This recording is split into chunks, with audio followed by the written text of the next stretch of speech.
শুরু হতে চলেছে ছোট্ট একটা গ্রামের ছোট্ট একটা পরিবারকে নিয়ে। বাবা মা এবং তাদের দুই সন্তান অর্থাৎ দুই ভাই, ছোট্ট একটা পরিবার, খুব সুন্দরভাবে তাদের জীবনযাত্রা চলে যাচ্ছিল। বড় ভাই একটা কোম্পানিতে লেবারের চাকরি করে, বাবা কৃষিকাজ করে, আর তাদের ছোট সন্তান অর্থাৎ ছোট ছেলে কিন্তু ক্লাস 8-এ পড়াশোনা করে। দারিদ্রতার বেড়াজালে আটকে পড়া পরিবারকে সাপোর্ট দেওয়ার জন্য তাদের বড় ভাইকে খুব অল্প বয়সে কাজে চলে যেতে হয়েছে। এই জন্য বড় ভাইয়ের পড়াশোনাটা ঠিকমতো হয়ে ওঠেনি। তবে বাবা মার একটাই স্বপ্ন ছিল যে তাদের ছোট সন্তান অর্থাৎ ছোট ছেলে যাতে উচ্চশিক্ষায় শিক্ষিত হয়। এই জন্য বাবা কৃষিকাজ করলেও সারাদিন মাঠে তুমুল কষ্ট করে এসে বাসায় যখন এসে দেখতো তাদের ছোট সন্তান পড়াশোনা করতেছে, সমস্ত কষ্ট এক চান্সে দূর হয়ে যেত। আর তাদের ছোট সন্তান পরিবারের অভাব দেখতে দেখতে বড় হচ্ছে, তো তাই সে একটা সময় ঠিক করেই ফেলে যে তাকে অনেক বড় হতে হবে, লেখাপড়া করে অনেক বড় মানুষের মতো মানুষ হতে হবে। আর ঠিক এমনটাই হতে থাকে। তাদের ছোট ছেলে খুব ভালো রেজাল্টও করতে থাকে, প্রত্যেক ক্লাসে টপ হতেও থাকে। তবে তার একটা বদ অভ্যাস ছিল, সেটা হচ্ছে ফ্রি ফায়ার গেম খেলা।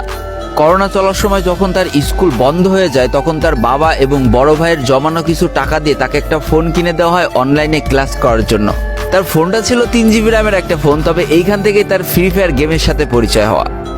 সারাদিন পড়াশোনার ফাঁকে সময় পেলেই সে ফ্রি ফায়ার গেম নিয়ে বসে পড়তো। আগে যেমন বাইরে খেলাধুলা করতো, এখন সে আর বাইরে খেলাধুলা করে না, ঘরে বসে সারাদিন ফোন টিপে আর ফোনে গেম খেলে।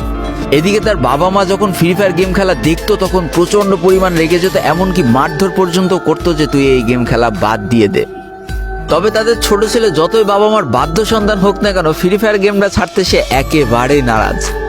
প্রথম দিকে পড়াশোনার ফাঁকে ফাঁকে গেম খেললো, যখন তার বাবা মা তাকে বকা শুরু করে তখন সে রাতের অন্ধকারে গেম খেলা শুরু করে।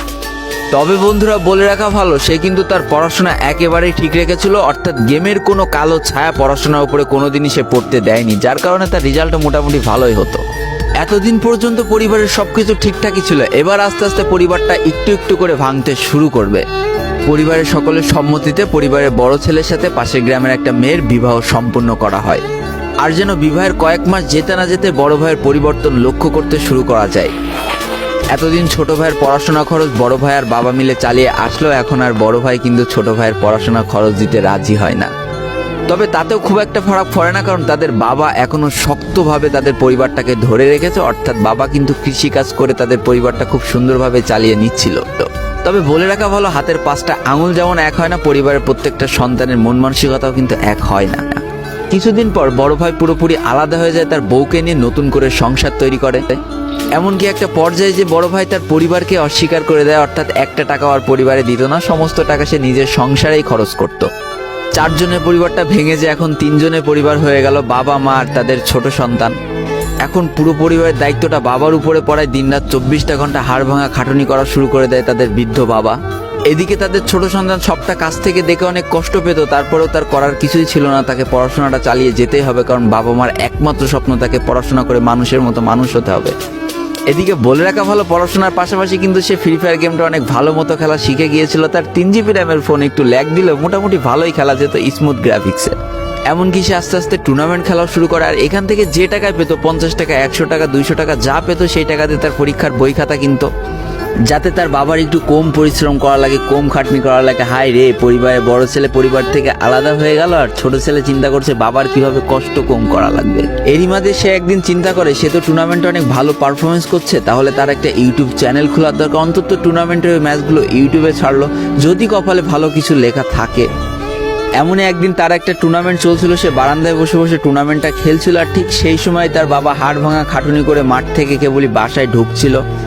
এমন সময় তার ছেলের পড়াশোনা বাদ দিয়ে গেম খেলা দেখে বাবা প্রচন্ড পরিমাণ রেগে যায়, আর ফোনটা ধরে একটা আছাড় মেরে দেয়, যার কারণে তার ডিসপ্লেটা ফেটে যায়। সেদিন সে ভাঙা ফোনটা আঁকড়ে ধরে অঝরে কেঁদেছিল, তার সমস্ত স্বপ্ন যেন এক নিমিষেই শেষ হয়ে গিয়েছিল। তারপরে সে স্কুলে যাওয়ার জন্য যে টাকা পেত, সেই টাকাগুলো জমিয়ে জমে একটা সময় তার ফোনের ডিসপ্লেটা ঠিক করে, আর ডিসপ্লে ঠিক করতে 1500 টাকা লেগেছিল, আর সময় লেগেছিল প্রায় 4.5 মাস। আর এই 4.5 মাসে সেই ইউটিউব চ্যানেলের যে জিমেলটা ছিল, সেই জিমেলটাও সে ভুলে যায়, অর্থাৎ তার ইউটিউব চ্যানেলটাও নষ্ট হয়ে যায়। কিন্তু পরিবারের ছোট সন্তানরা একটু ঘাটতারা হয়, কোনোভাবে কোনো কিছুতে হার মানতে রাজি হয় না, যেমন আমি। তাই সে আবারও ফ্রি ফায়ার খেলা শুরু করে, আবারও নতুন করে ইউটিউব চ্যানেল খোলা শুরু করে। সবকিছু মোটামুটি ঠিকই চলছিল, পড়াশোনা সে আগের মতোই চলতেছে, এইদিকে টুর্নামেন্টও চলতেছে, এইদিকে ইউটিউবে আস্তে আস্তে তার সাবস্ক্রাইবারও বাড়া শুরু করে, একটা দুইটা এমন করতে করতে। কিন্তু হঠাৎ করে